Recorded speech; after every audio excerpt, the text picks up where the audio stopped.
Good evening. இன்றைக்கி நம்ம budgets and budgetary கண்ட்ரோலில் நம்ம போன வீடியோஸில் இந்த ஒரு சில அதனுடைய மீனிங்கு அப்புறம் அதில் டைப்ஸ்லாம் பார்த்தோம்.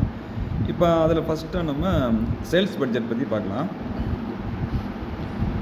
இந்த சேல்ஸ் பட்ஜெட்டில் ஃபஸ்ட்டு ஒரு ப்ராப்ளம் கொடுத்துருக்காங்க.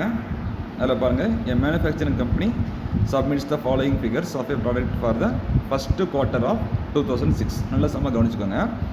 அதாவது 2006 முதல் 3 மாதங்கள் ஃபஸ்ட்டு குவார்ட்டர் வந்து அவங்களுடைய டீட்டெயில்ஸை கொடுத்துருக்காங்க.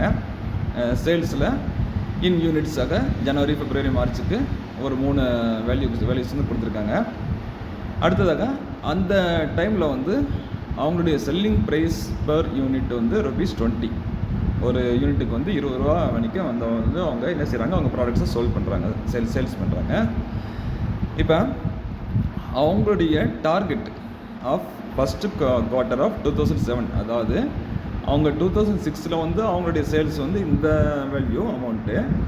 இப்போ என்ன செய்கிறாங்க, அவங்க 2007 அதாவது அவங்களுடைய விற்பனையை கொஞ்சம் அதிகப்படுத்தணும்.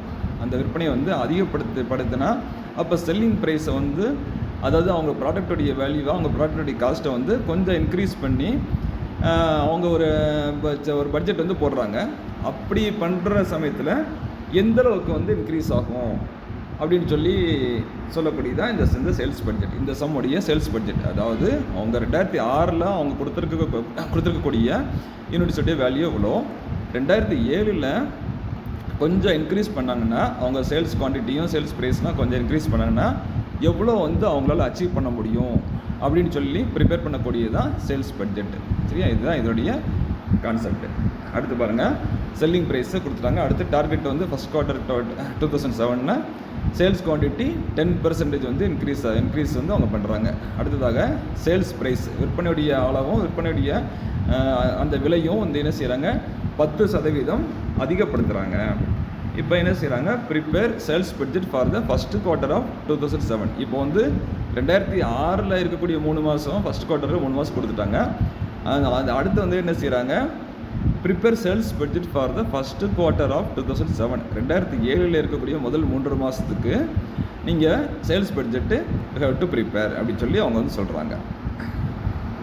இதுதான் இந்த சம்மன், இந்த கொஸ்டினுடைய மீனிங். நல்லா கவனிச்சுக்கோங்க. அவங்க வந்து ப்ரீவியஸ் இயருக்கான இதை வந்து கொடுத்துட்டாங்க, 3 மாதத்துக்கான இதை கொடுத்துட்டாங்க ஃபஸ்ட் குவார்ட்டரு. அடுத்து 2007 அவங்களோட விற்பனையை வந்து அதிகப்படுத்தணும்.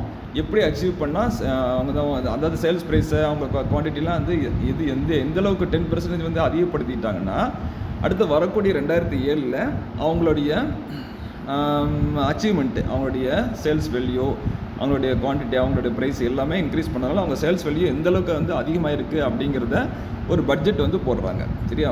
அந்த பட்ஜெட் வந்து போடக்கூடியதான் சேல்ஸ் பட்ஜெட்டு. இதுதான் இந்த கொஸ்டினுடைய கான்செப்ட்டு, மீனிங்கு. அடுத்து பார்த்துக்கோங்க. இப்போ நம்ம என்ன செய்கிறோம், sales budget for the first quarter of 2007. இப்போ வந்து அவங்க டார்கெட் சேல்ஸ் 2007 அவங்க வந்து அவங்களுடைய சேல்ஸை இந்தளவுக்கு அந்தளவுக்கு இன்க்ரீஸ் பண்ணியிருக்காங்க, அதை அச்சீவ் பண்ணியிருக்காங்களா அப்படின்னு பார்க்கக்கூடியதான் இந்த பட்ஜெட். அவங்களுடைய பட்ஜெட் வந்து அவங்க ப்ரிப்பேர் பண்ணியிருக்காங்க. ஃபஸ்ட்டு பாருங்கள், நம்ம என்ன செய்யணும், இது 2 இதாக பிரிச்சுக்கோங்க. First actual sales for the first quarter of 2006. 2006 அவங்க கொடுத்துருக்க டேட்டாவை ஃபஸ்ட்டு நம்ம என்ன செய்யணும், எழுதி அதனுடைய வேல்யூஸை ஃபஸ்ட்டு என்ட்ரி பண்ணிக்கிறணும்.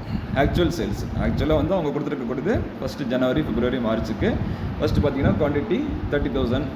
அடுத்து அந்த 20ங்கிறது அவங்க பழைய செல்லிங் ப்ரைஸு. அடுத்ததாக வேல்யூ வந்து அதை 30,000 × 20 போட்டிங்கன்னா உங்களுக்கு 6 lakh வரும்.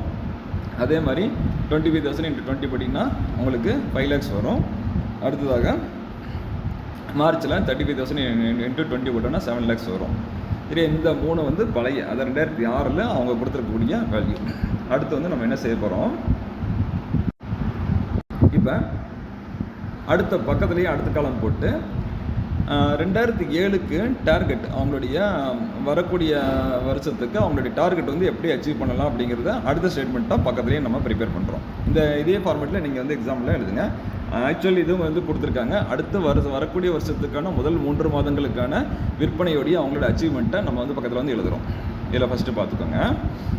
இதில் என்ன செய்கிறோம், ஃபஸ்ட்டு குவான்டிட்டியில் 33,000. இது எப்படி வந்துச்சுன்னா அந்த 30,000 + 3,000, அதாவது பழைய குவான்டிட்டி 30,000, இந்த 30,000 கூட 3,000 கூட்டினோம்னா 33,000 வரும்.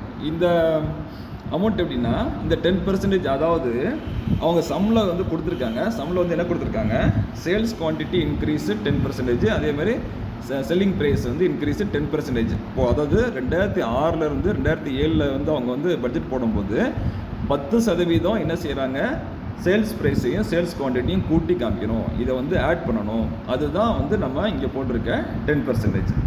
இப்போ பாருங்கள், இப்போ வந்து ஃபஸ்ட்டு 33,000 எப்படி இருந்துச்சுன்னா இந்த பழைய 30,000ல் 10% 3,000. இந்த 30,000ல் வந்து 10% வந்து நம்ம 10/100 போட்டோம்னா 3,000 வரும். அந்த 3,000 நம்ம வந்து என்ன செய்ய போகிறோம், கூட்ட போகிறோம். கூட்டினோம்னா 30,000 + 3,000 வந்து வந்துச்சுன்னா கூட்டினோம்னா 33,000 ஆன்சர் வந்து கிடைக்கும். இதுதான் ஃபஸ்ட்டு காலத்துடைய ஆன்சரு. அதே மாதிரி செகண்டு பார்த்தீங்கன்னா, செகண்ட் வந்து 2 பிப்ரவரி மாதத்துக்கு 25,000 25,000. இந்த 25,000லேயும் நம்ம வந்து என்ன செய்ய போகிறோம், திரும்ப 10% நம்ம பெர்சன்டேஜ் வந்து போட போகிறோம். அந்த 25,000 25,000ல் 10% 2,500. இந்த 2,500 நம்ம கூட்டினோம்னா 25,000 கூட கூட்டினோம்னா 27,500. இதுதான் 2வது காலத்துக்குரிய ஆன்சர். நல்லா பார்த்துக்கோங்க. அடுத்ததாக மார்ச் மாதம் 35,000. இந்த 35,000ல் 10% வந்து நம்ம கூட்டினோம்னா எவ்வளோ அமௌண்ட்டு, இதுக்கு வந்து 3,500. திரும்ப என்ன செய்ய போகிறோம், அந்த பெர்சன்டேஜ் வந்து கூட்டினோம்னா, அந்த பெர்சன்டேஜ் வந்து கிடைச்ச அமௌண்ட்டு கூட்டினோம்னா 38,500. இந்த 3 காலம் படி ஆன்சரு இதுதான். ஃபஸ்ட்டு பார்த்துக்கோங்க, 30,000ல் 10% வந்து 3,000. அந்த 3,000த்தை 30,000 கூட கூட்டினோம்னா 33. அடுத்து 27,500 வந்து எப்படின்னா 25,000 + ஒரு 2,500.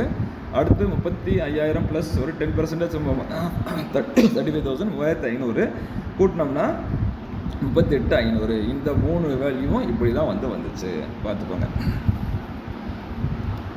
அடுத்ததாக ரேட்டு வந்து ஃபஸ்ட்டு ப்ரீவியஸ் இயருக்கு வந்து அவங்களுடைய செல்லிங் ப்ரைஸ் பெர் யூனிட் வந்து எவ்வளோ சம்பளம் கொடுத்துருக்காங்க, 20 கொடுத்துருக்காங்க.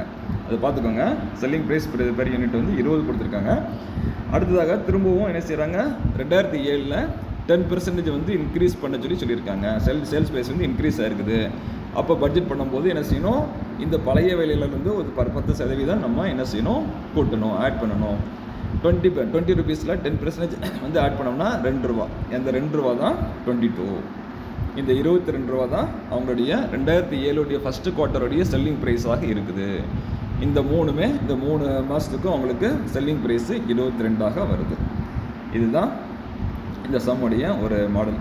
பார்த்துக்கோங்க. இப்போ 22 இப்போ மல்டிப்ளை பண்ணோம்னா, இப்போ இந்த 33,000 × 22 செல்லிங் ப்ரைஸ் வந்து மல்டிப்ளை பண்ணோம்னா கிடைக்கக்கூடிய ஆன்சரு 7,26,000.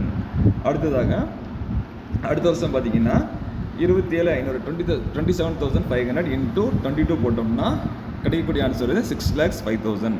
அடுத்த வருஷம் பார்த்தீங்கன்னா மூணாவது மாதம் பார்த்தீங்கன்னா 38,500 38,500 × 22 போட்டிங்கன்னா உங்களுக்கு கிடைக்கக்கூடிய ஆன்சரு 8,47,000. இதுதான் வந்து அந்த வேல்யூ.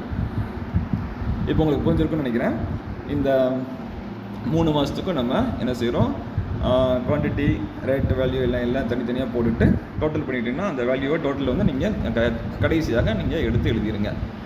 இந்த வேல்யூவில் அதாவது இந்த சம்முடைய கான்செப்ட் உங்களுக்கு புரிஞ்சிருக்கும். எப்படின்னா 2006ல் அதாவது ஒரு வருஷம் வந்து அவங்க ப்ராடக்டை வந்து ஒரு செல்லிங் ப்ரைஸில் விற்றுட்ருக்காங்க. வரக்கூடிய ஆண்டில் கொஞ்சம் ஸ்லைட்லி அவங்களுடைய செல்லிங் ப்ரைஸையும் குவான்டிட்டியோ இதையும் வந்து இன்க்ரீஸ் பண்ணாங்கன்னா எப்படி வந்து அந்த விலை நிர்ணயம் அவங்களுக்கு பிரதிபலிக்கும் அப்படிங்கிறத ப்ரிப்பேர் பண்ணுறது தான் இந்த சேல்ஸ் பட்ஜெட்டுடைய கான்செப்ட். ஓகே, இந்த சம்மை பார்த்துக்கோங்க.